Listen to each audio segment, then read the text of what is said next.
So my husband and I met when we were 18 years old, if you can believe it. Our wedding day was this magical day in the fall, and we had this plan to go to California pretty much right after that. We just wanted an adventure. We needed something spicy. I knew I wanted a bunch of kids. I wanted a big family. When James was born, he was just this beautiful enhancement to our life. I was a young mother. I was 25 and turned 26, so I had a little bit of time with him before everything would change. April 21st, 2008 started just like a normal day. I was in the final stretch of law school. James was 6 months old. I sort of went, in our bedroom while she was in the kitchen and heard that sort of cry out of my name, Jay, from the other room. I run in and she just immediately started to collapse.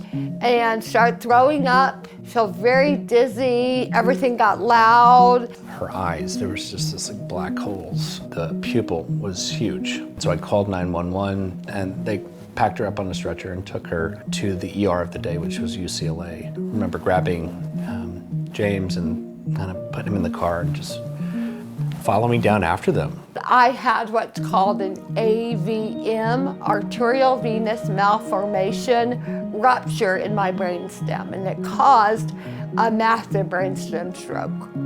I think the idea of a stroke was very foreign, certainly for somebody like Katherine with no medical history, super healthy. Young, vibrant, healthy Katherine. The surgeon, Nestor Gonzalez, who happened to be on call and saved my life. He said, you need to know your wife is probably not going to survive the day. And he went back to his office and says he just could not get the image of that father and that baby out of his head. And he just knew, he said, I've got to give that baby a chance to have his mother. Even if it is risky, even if, there are crazy liabilities. My full blood volume would need to be replaced 5 times during the surgery. In other words, I just wouldn't die.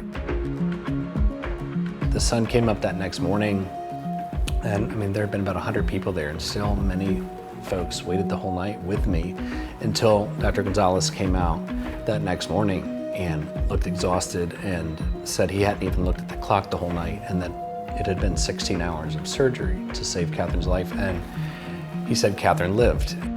I spent 40 days in ICU on life support, then nearly 4 months in acute rehab at UCLA, and then another 1.5 years at a brain rehab. It took probably 5 years to sort of come up for air after the stroke. I was in this cycle of surgeries and therapies. Just going from one doctor's visit, one new prognosis, one thing that didn't quite work. And it was so hard and so painful to watch your husband deal with this, your child, everybody in my life. I wanted to go home really bad. And then there came a point of saying, I just wanted to go home to my new life now. I want to go home even if home looks different.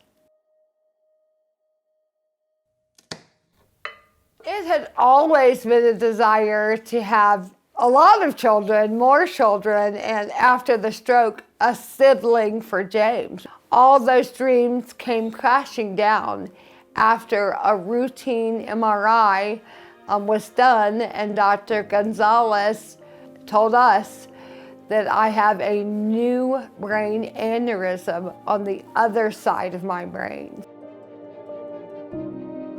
In that moment, too, Dr. Gonzalez said, hey, you guys have been through so much. I know this is insane that you're having to go through this again, but I want you to know that I can help you really uniquely. He had partnered with Stryker to pioneer a technique that would coil aneurysms. This was 2013. The aneurysm was successfully removed through coiling in November. The outcome was incredible, and her brain was given sort of the thumbs up by all of her doctors to proceed with pregnancy, which happened really quickly after we started trying, which is our first and only probably medical shortcut in the story.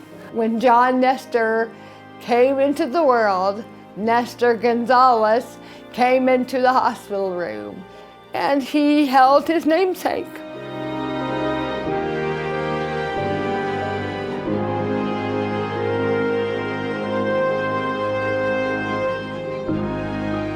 There are hard things, and there are good things, and they are not mutually exclusive.